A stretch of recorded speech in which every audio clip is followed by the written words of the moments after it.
What's up, guys? So, Sean, welcome to Miami. Pretty in pink this week. Talk to us about the custom shorts and how that came to be. I shot over a little favor, and it got granted. You know, I feel like it just makes sense. Pink shorts, Miami, the Sugar Show. Was this fight with Chito always going to happen as your first title defense, do you think? Just with the backstory, the way the first fight went, and the dynamics between you two? I mean, ideally it was going to play out like that, but it was never guaranteed. You know, he had to go out there and do his thing. He beat Pedro. Same night I knocked out Aljo, and the stars aligned. I think the first fight's an interesting one, right, because of the way it ended. Do you even think that fight should count and can it even offer you anything tactically, or is it just like, hey, that happened, it was a weird one, this is the real fight, this is 5 rounds, this is how it's actually going to be looked at? Yeah, you know, that fight never necessarily bothered me. You know, look where I'm at now. You know, that fight plays out a different way. I win that fight. Maybe the next fight I fight somebody that I wasn't ready for, and, you know, I lose. My career completely plays out different. So, you know, I go out there and put on knocked out Thomas Almeida like 7 times, and it was a beautiful performance. So, you know, grateful for, you know, everything that's happened, and that fight's never really bothered me. But I am excited to, you know, go out there and do what I was about to do in that first fight. You obviously shone out against Aljamain, got the highlight reel KO. They put it online for free for everyone to watch. Do you sort of anticipate you can do something similar here against Chito with his style? I mean, I think I could do that to anybody. But every time I get in there, that's not necessarily like, all right, I got to find the knockout. I'm just going in there to win, and, you know, that just happens a lot. Outside of your own sport, there's a guy called Ryan Garcia calling you out. He's also saying a lot of pretty wacky stuff online. I'm not sure what exactly is going on with him. What do you make of his recent Twitter fingers and his attitude towards you? I mean, cocaine's a hell of a drug. I think he's on drugs and he's acting a fool. I feel bad for him more than anything, you know. I know you want this superstar route, right? And there's the MMA boxing crossover always comes up when it talks about superstars in MMA, but for a boxer to actually come to MMA, that would be a new look at that. Does that interest you, or do you think he's kind of just talking a little bit out of character and probably won't be meaning what he says? Cocaine's a hell of a drug. That will never happen. And if it does, I'm here for it. You know, I wouldn't be my fault that fight doesn't happen. So, but yeah, realistically, that'll never happen. Right here. Obviously, a lot of the narrative since your last fight, especially in Chito's fights, is, you know, Chito starts slow. It takes him a while to get going, and then he gets these late stoppages or anything like that. Do you agree with that assessment, or when you're watching Chito fight, is there just something different about him? Like, is he collecting data, as they say? You know, I think him starting slow is why he's kind of able to finish guys later. You know, he's conserving his energy. So, yeah, I mean, it's just everyone has different styles, and that's kind of his style. Talk to me about the pink shorts. How did those come about? Because I know you wanted them, and not everyone gets their, you know, custom shorts so close to fight week. Yeah, I mean, I did a crazy thing going out there knocking out Aljamain Sterling. All I asked for was, you know, can I get some pink shorts, and they made it happen. And your jiu-jitsu coach Augusto was on a podcast earlier, and he said that he wouldn't mind grappling Merab at some point. So what do you think of those words, and how do you think he'd do? I think Merab would last a couple minutes, maybe. Tanquinho would sub him fairly quickly. Here. Speaking of Merab, he's supposed to be the backup for this fight. If Chito doesn't make it, are you willing to fight him? 100%. Yeah, 100%. And talk to me about what a win over Chito would do for your career, because, you know, that's your only like official loss, right? And we see some of the greats like GSP, Avenger losses and stuff like that. What would it do to your legacy to get that one back? Yeah, I don't know. It doesn't feel like it's there in the first place, so just kind of this to me is just another fight. It really is. Yeah, and you've gone back and forth a bit on social media with Ilia Topuria. What'd you make of his knockout win over Volkanovski, and is that a fight that you could see down the line? Beautiful performance. I was there live. It was a cool moment. It was, you know, Ili's a scary little dude, so that fight excites me. Would definitely like to get that fight eventually. Yeah. Obviously, that would involve you moving up to 145? Yeah, I would move up to 145 for that, but I'm a bantamweight, for the next couple of years. So if I did do that, it would be up there. I'd just go up there, knock him out real quick, then head back down. Thank you. Sean over here. Now that you're about to go on to your first title defense, how do you envision your title reign going like in the UFC? Forever.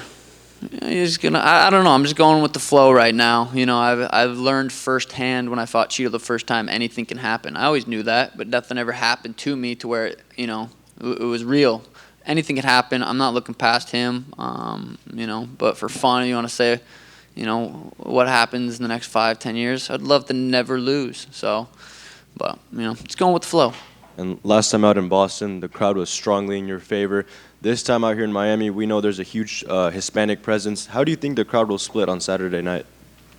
Yeah, that's a good question. I guess we'll have to wait and find out. I think it'll be fairly even.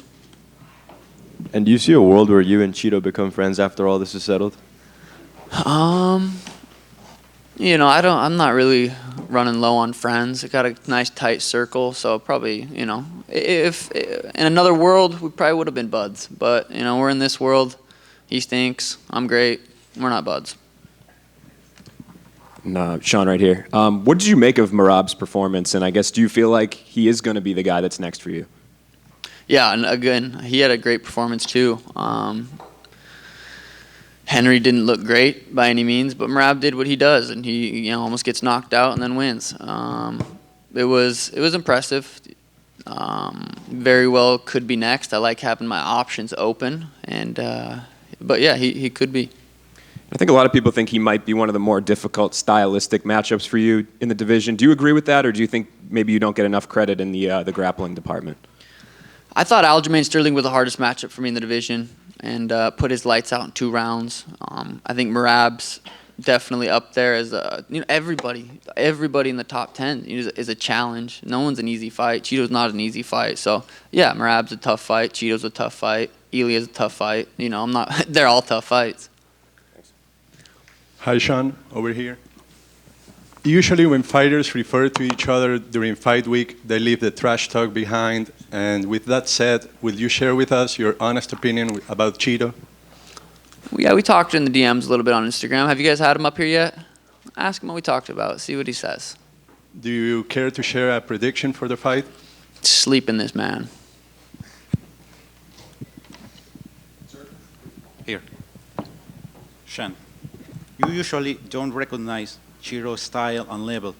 However, what got your attention in the fighting he had with Rob Font and Dominic Cruz, what do you think you have to take care in your second fight against Chito? I think I understood that. Yeah, he gets, Rob was kind of piecing him up. Chito was landing the bigger shots and doing way more damage. Dominic Cruz was piecing him up until he got kicked in the lips. So, he's durable. He's very, very tough. He's never been dropped. He's never been subbed. He's never been knocked out. So, I take that away from those fights. He's just very tough. If Chito wins you this Saturday in the Casella Center, would you recognize the 2-0? The what? The syrup? 2-0? Oh, 2-0. No, if he would have beat me, he would have beat me once. And that's simple. Thank you. Sean over here, greetings from Ecuador. A lot of people in my country hate you because you put our flag's color in your hair last time. Would you do it again? No, that was karma. That's why my fucking nerve got kicked. I was like, God damn it! I knew I shouldn't have done that.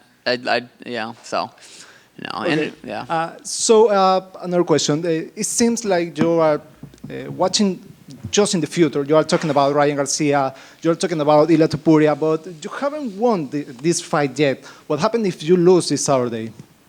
Then I don't get those fights. I've been saying it all week. I don't care to talk about that stuff right now. I'm focused on Chito. If I don't go beat Chito, none of those fights happen. So I'm focused on Chito.